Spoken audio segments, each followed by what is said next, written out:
Welcome back, fourth grade. I miss you. We're going to continue reading White Fang. So we are on chapter 10.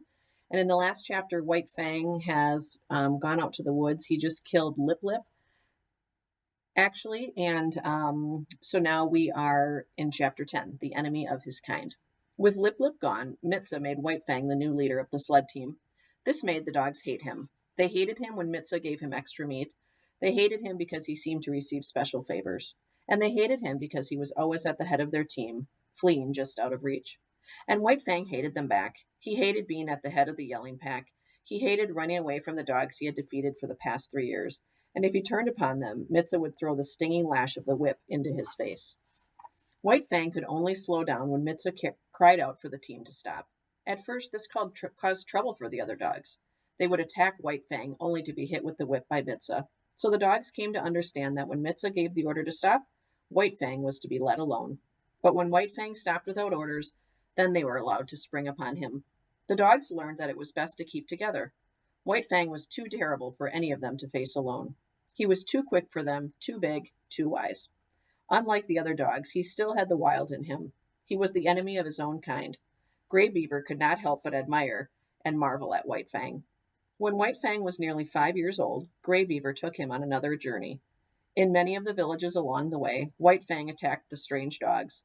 They were ordinary dogs. They were not prepared for his swiftness. They growled, but White Fang wasted no time growling. He was at their throats before they knew what was happening. He was a skilled fighter. The dogs had no chance against him.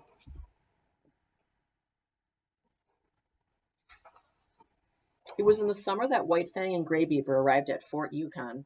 Gray Beaver had crossed between the Mackenzie and the Yukon rivers in the late winter. He spent the spring hunting along the western Rockies. He waited for the ice to break up on the Porcupine River. Then he had built a canoe and paddled down the stream to meet the Yukon River just under the Arctic Circle. It was the summer of 1898. Thousands of gold hunters were going up the Yukon. Some had even come from the other side of the world. Here Gray Beaver stopped. A whisper of the gold rush had reached his ears. He had come with several bales of fur, mittens, and moccasins to trade. It was a good trip. He made more profit than he expected. It was at Fort Yukon that White Fang saw his first white men. They had houses and a huge fort of logs.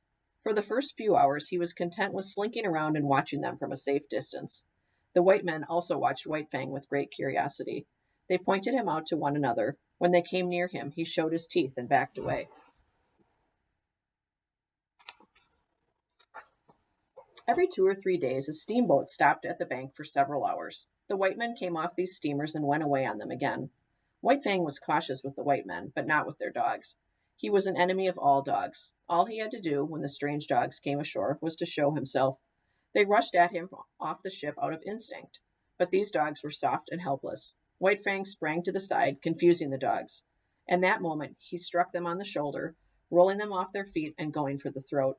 The pack would rush in and finish killing the dog, while White Fang ran to safety. It was then that the white men rushed in. White Fang would stand off a little distance and look on, while stones, clubs, axes, and all sorts of weapons fell upon the other dogs. White Fang enjoyed it all. He did not love his own kind. He hated all dogs, those of the Indians and those of the white men. How could White Fang have turned out any other way? He had seen the first light of day in a lonely cave. He had fought his first fights in the wild, with the grouse, the weasel, and the lynx.